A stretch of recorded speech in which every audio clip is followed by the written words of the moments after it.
A millionaire gave his maid a complicated contract just for fun and promised her his salary if she could translate it. But the next morning, her answer stunned everyone and changed everything. Subscribe and write where you're watching this video from. The clinking of glasses echoed gently beneath the domed ceiling of the Harrington Hills estate. Lights from crystal chandeliers bathed the grand salon in golden hues, reflecting off polished marble floors and casting softened shadows along the imported tapestries adorning the walls.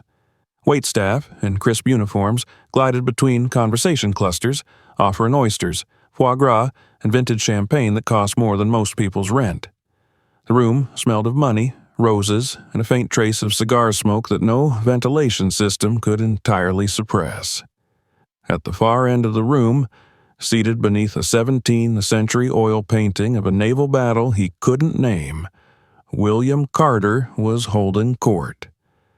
The 56-year-old tech magnate was in his usual state at these gatherings, part celebrant, part showman, and wholly convinced that everyone hung on his every word.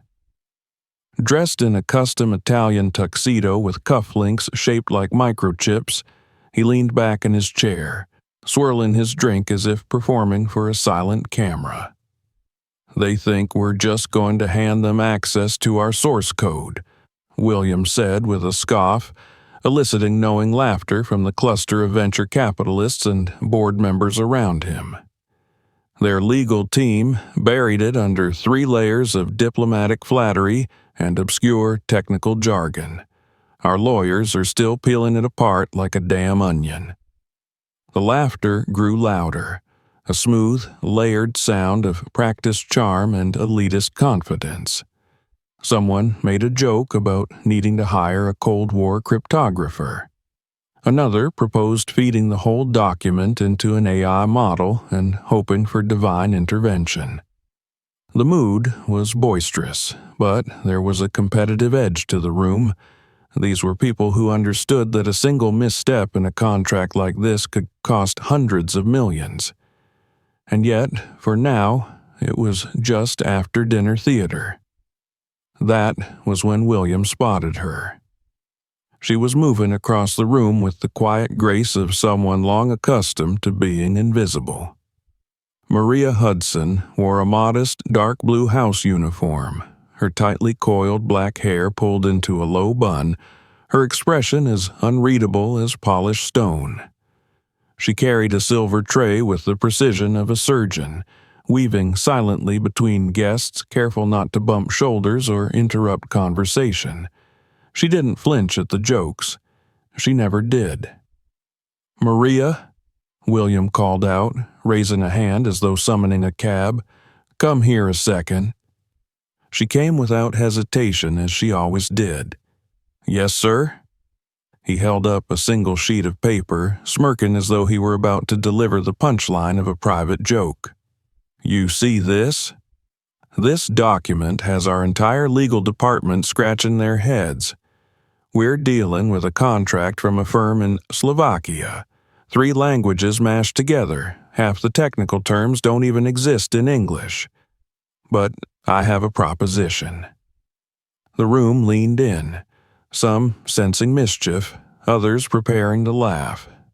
"If you can translate this by Monday," he said, brandishing the paper like a prop, "I'll give you my monthly salary. Just for fun. That's $600,000.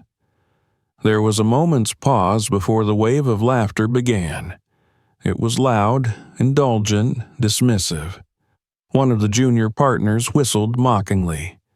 "Better give her a dictionary, Bill," someone added. "Maybe a few Google Translate credits." "Can she even read Slovak?" said another, his voice dripping with condescension. "Just don't spill coffee on it."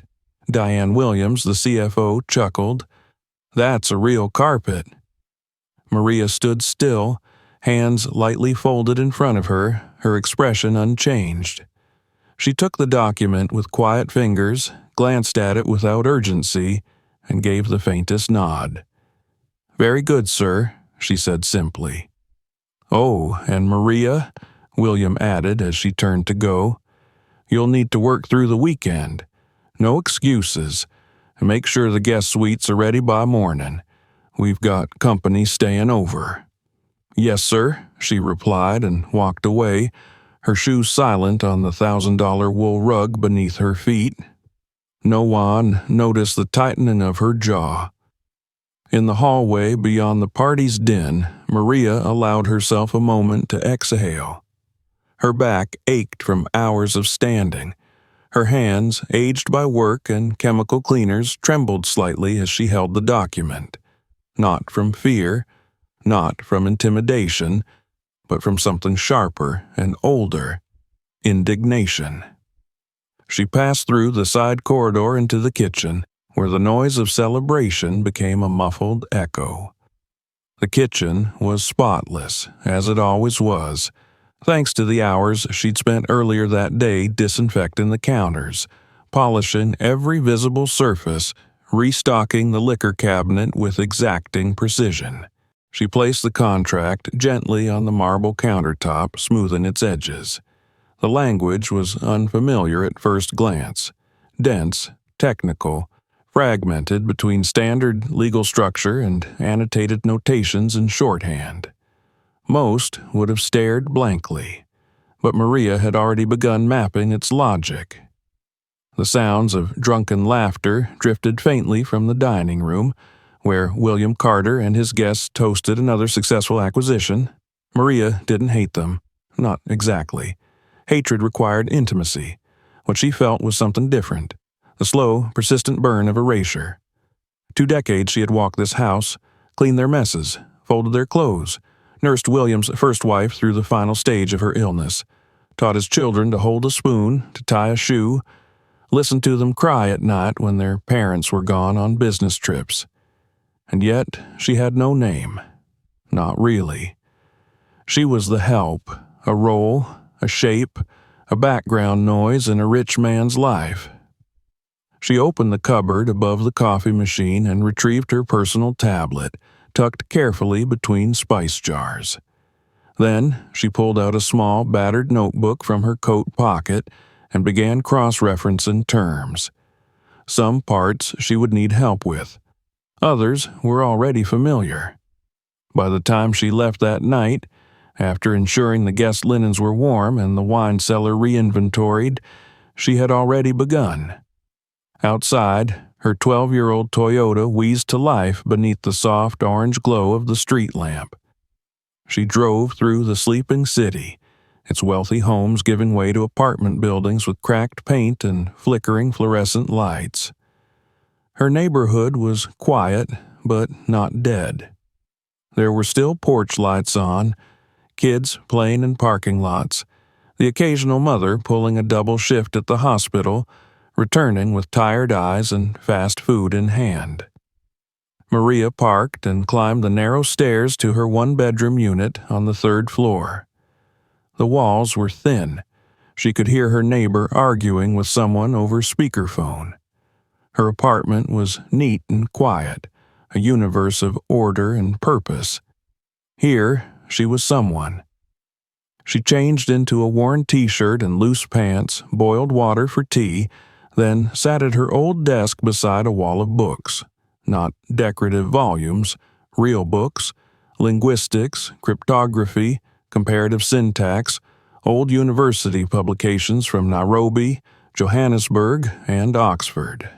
She pulled out the envelope marked AMH and took a long breath before opening her email.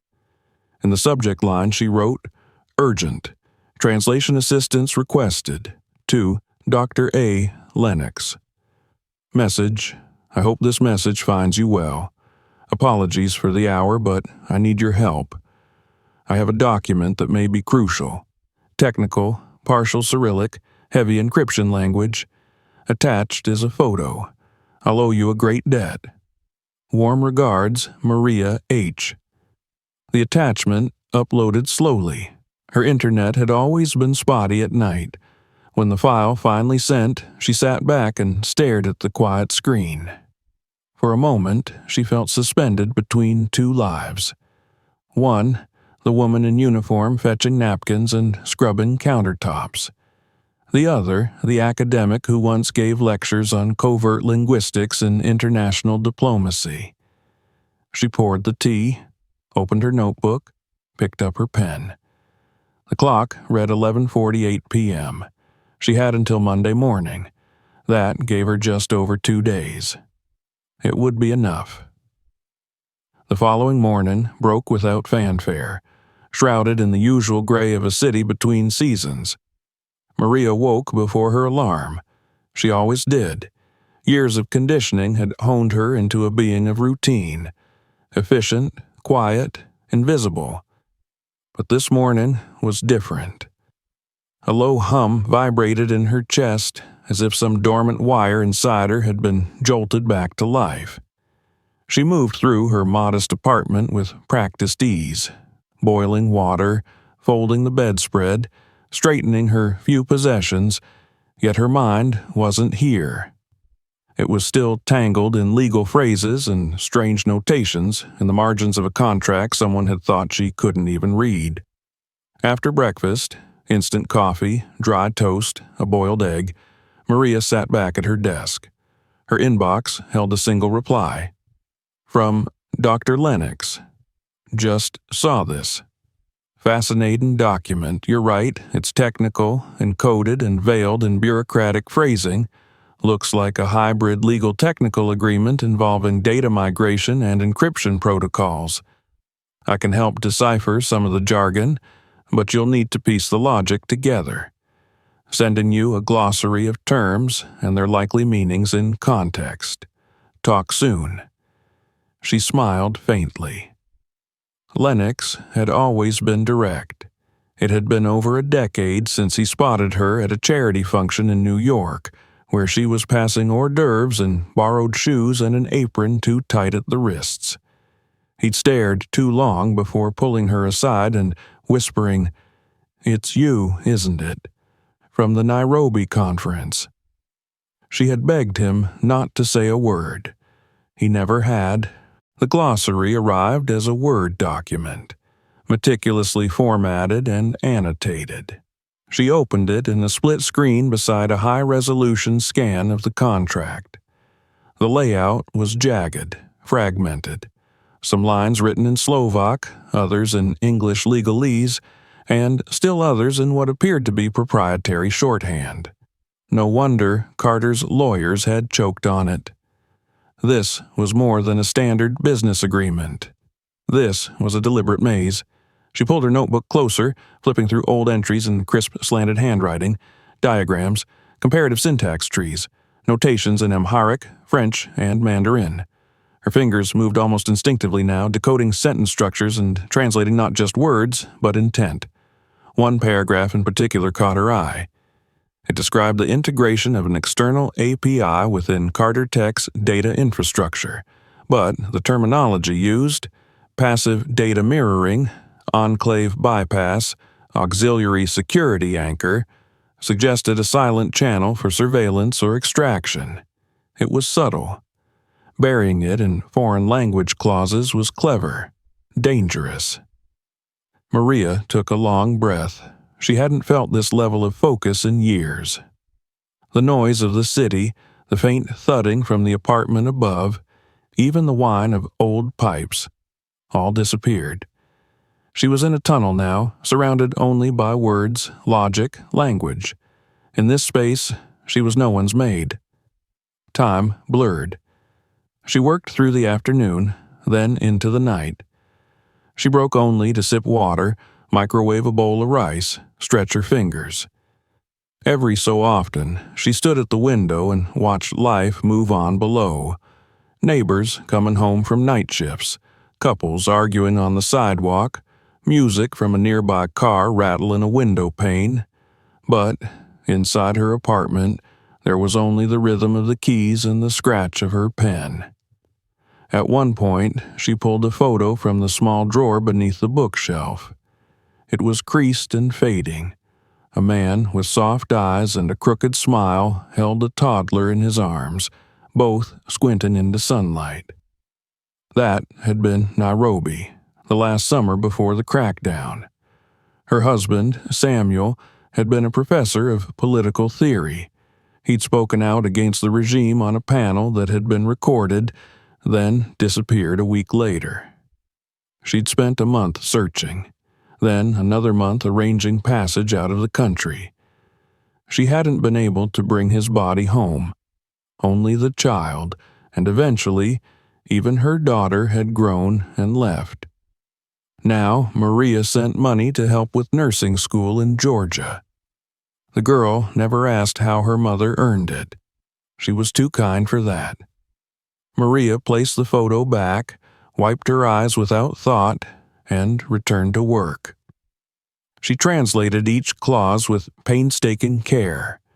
She annotated the dangerous phrases, cross-referenced them with Lennox's glossary, and began to draft a supplemental analysis, an executive summary, as corporate people would expect it.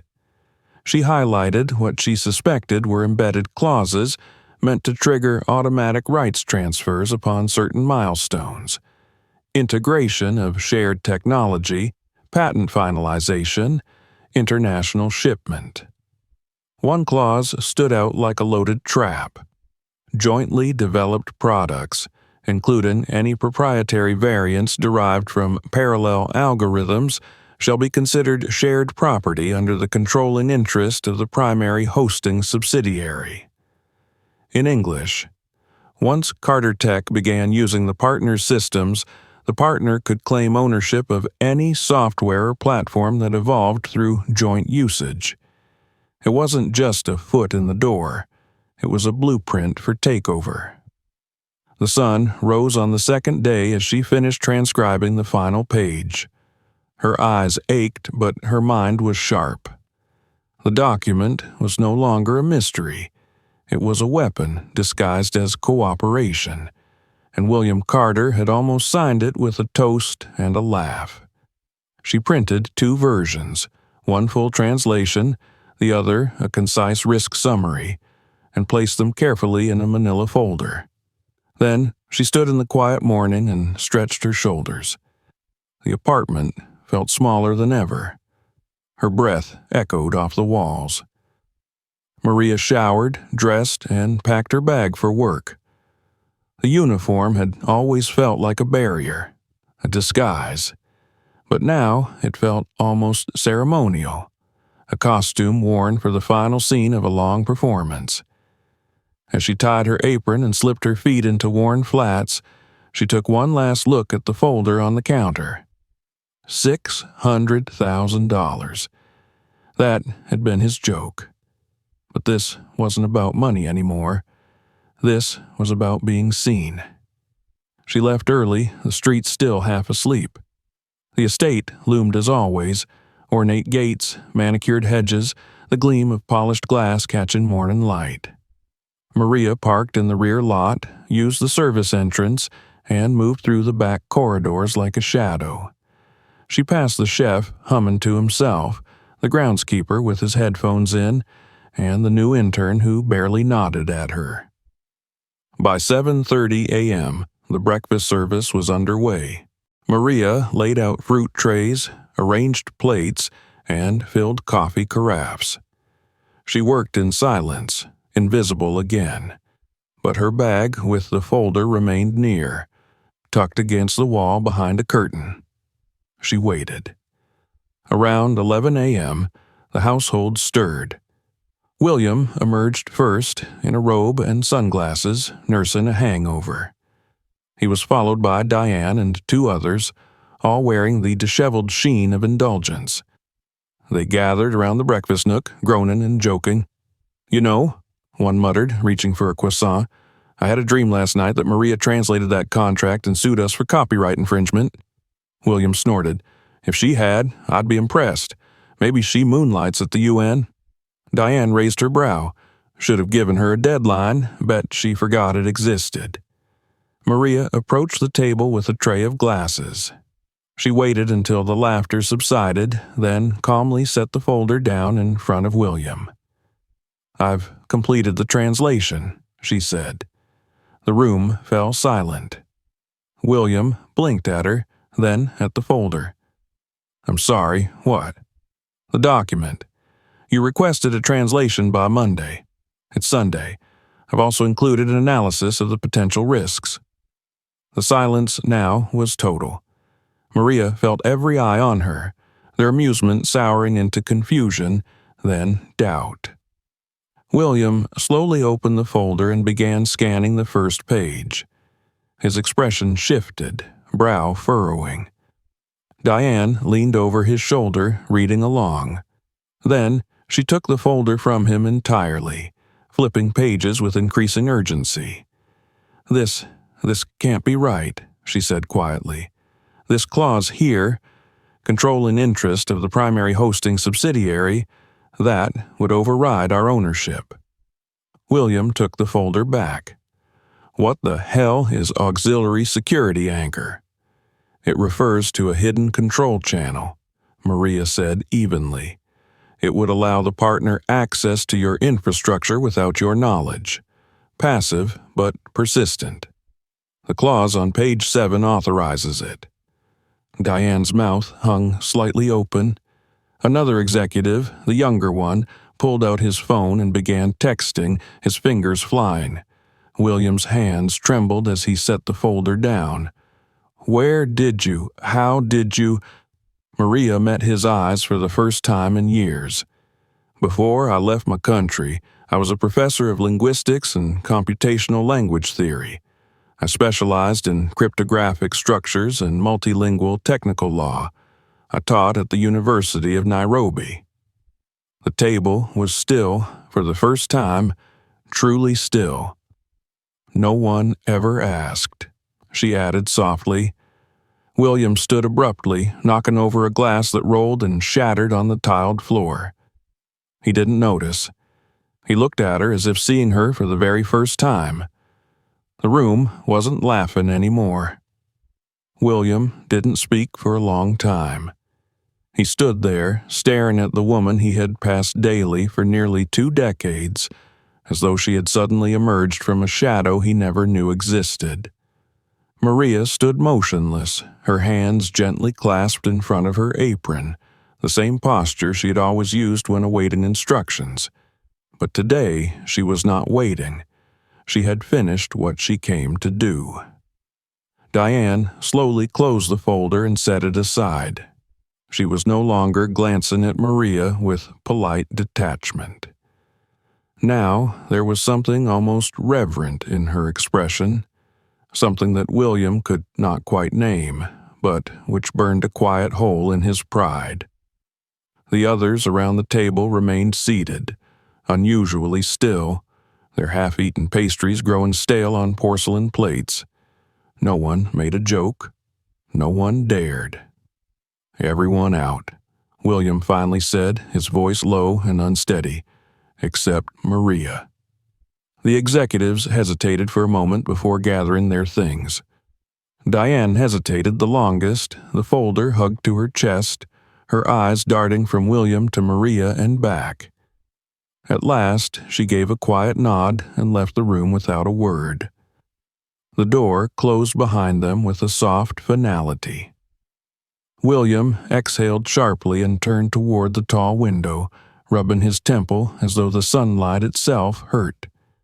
Maria didn't move. She watched him, waiting, not for permission, not for validation, but for a reckoning that had been years in the making. He turned slowly, then leaned on the edge of the table, bracing himself with both hands.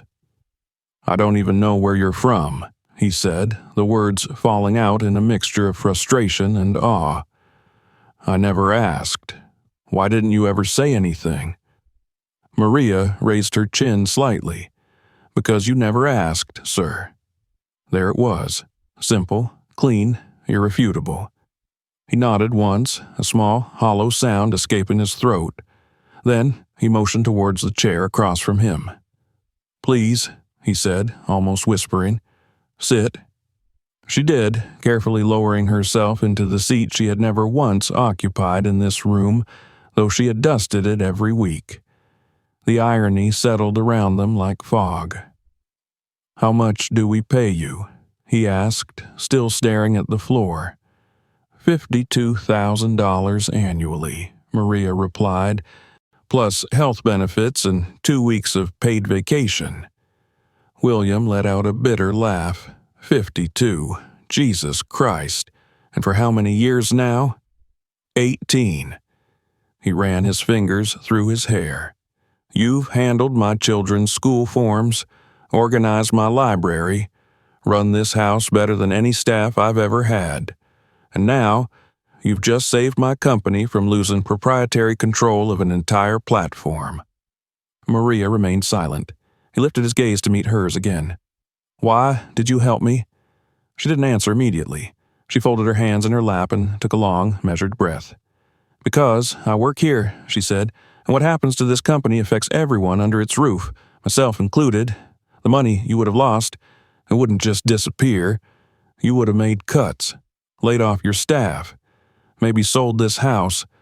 I've lived in enough failed countries to know what collapse looks like. I didn't do it for you, Mr. Carter.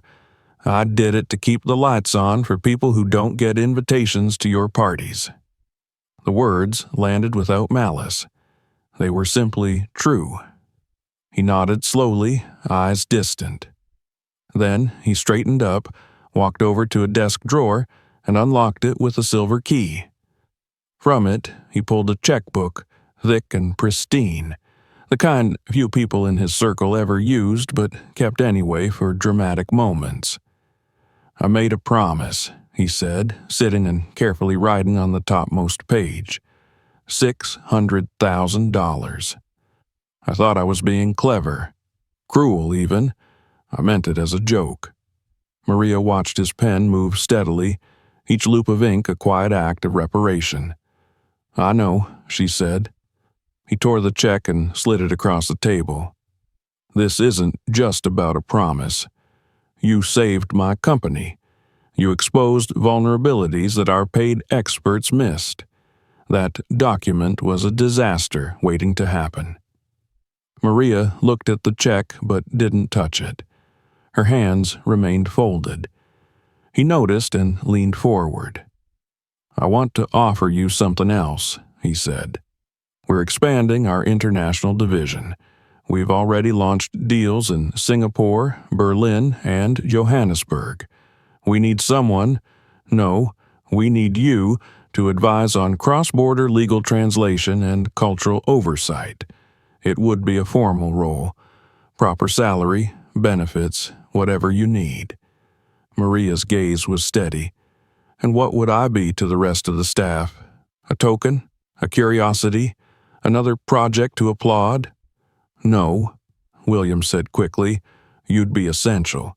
Quietly, if that's what you want. We can make the role private. Contractor status, no public profile. You'd work directly with our legal team. I'll shield your identity from press and executives alike." She paused, considering this. "I would need guarantees." "Name them." "Anonymity. Flexible hours. No jokes at the expense of your staff. Equal treatment. At all levels." William flushed but nodded.